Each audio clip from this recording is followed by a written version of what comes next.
ngo yumvaga atewe ikimwaro no kuba Imana yarakoze ikosa ryo kumurema ari umugore kuko yifuzaga kuba umugabo. Ngo Amy yavukiye muri Syria akurira mu muryango w'Abasilamu. ngo kenshi yagiye akubitwa kubera kubaza ibibazo, ngo ajyaga abaza impamvu Imana yamuremye adatunganye kandi ikamurema afite ubwenge buri hasi y'ubw'umugabo. According to her family's beliefs, a woman had no guarantee where she'd spend eternity. ngo mu miryango yabo, imyizerere yabo uko yari iteye, nta mugore wahabwaga agaciro mu muryango.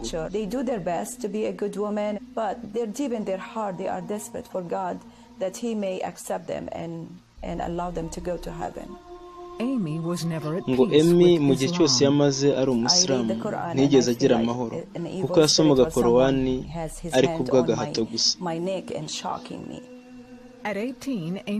ngo afite imyaka 18 we n'umuryango we bavuye muri Syria bajya mu Misiri, aho noneho ku mugaragaro yahakanye ubusilamu. aragira ati narekeraho gusenga, ndekeraho kwiyiriza, ndekeraho no kujya mu mihango iyo ari yo yose y'idini yacu. ngo yaje kubona akazi, amaze kwiga Icyongereza abona akazi kajyanye no gutwara abantu. ngo ari mu kazi muri Amerika ngo yaje guhura n'umusilamu wari umuganga, ngo baza kubana. ngo ariko nyuma y'amezi 6 gusa uwo mugabo yamugiriraga nabi.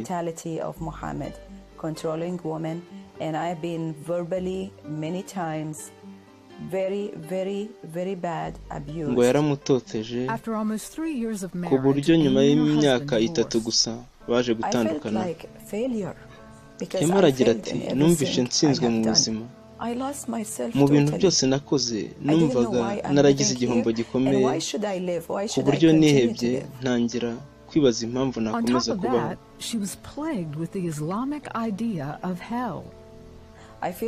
ngo kandi mu myizerere yabo yari azi ko hari igihe kizagera agapfa, noneho Imana ikohereza abamarayika bayo kugira ngo bamutoteze.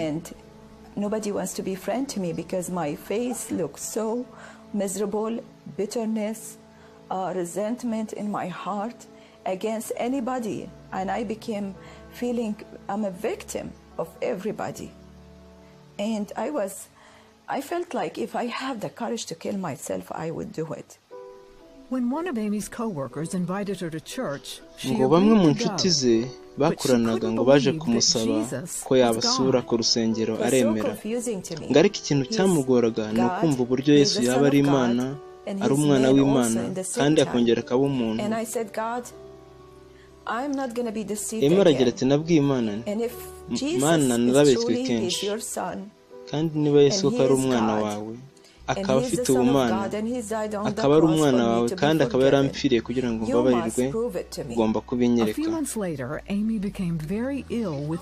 ngo nyuma y'amezi make Amy yaje kurwara ajya mu bitaro. ngo igihe yari ategereje ko bamubaga yaje guhamagara Yesu. Amy aragira ati narasenze ngira nti Yesu, nzi ko wakije abantu benshi mu bihe byashize, nanjye bankize. ati nta mafaranga nkigira, ndi njyenyine.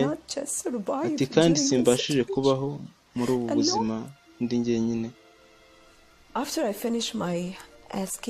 Amy ngo yamaze gusenga, ngabona mu cyumba yari aryamyemo huzuyemo urumuri. ngabona Yesu araje,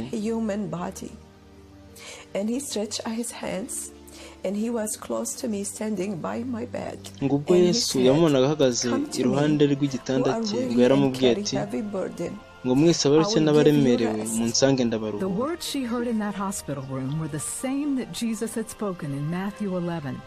But Amy had never read these verses. I saw the nails in his wrist. Amy aragira ati naramwiboneye kuko ko bari baramumbwiye, nizeye ko yamfiriye ku musaraba.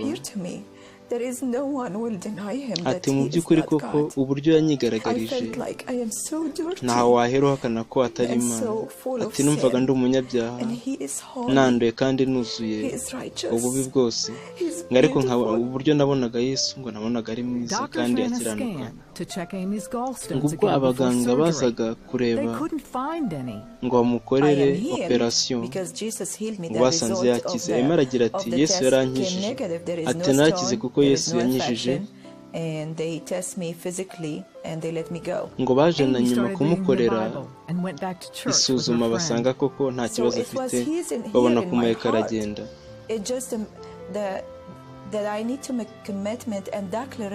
Amy ngo yatangiye gusoma Bibiliya, atangira kumva afashe umwanzuro wo kwizera Yesu Kristo kuko yumvaga hari impinduka yaje mu buzima bwe, ngo ubuzima bwe koko mu by'ukuri bwari bwarahindutse.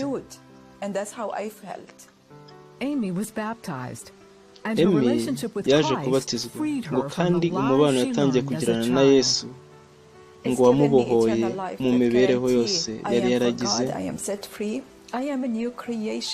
Amy aragira ati ubu ngubu nizera ko ndi ikiremwa gishya, ntabwo nkiri wa mugore wa kera wari waraheranwe n'agahinda, watekerezaga ko abagabo ari abo kunkandamiza. Aravuga ati Imana yampaye ububasha bwo gukora, ati nzabona ijuru, ati sinyitekereza ko nzarimbuka,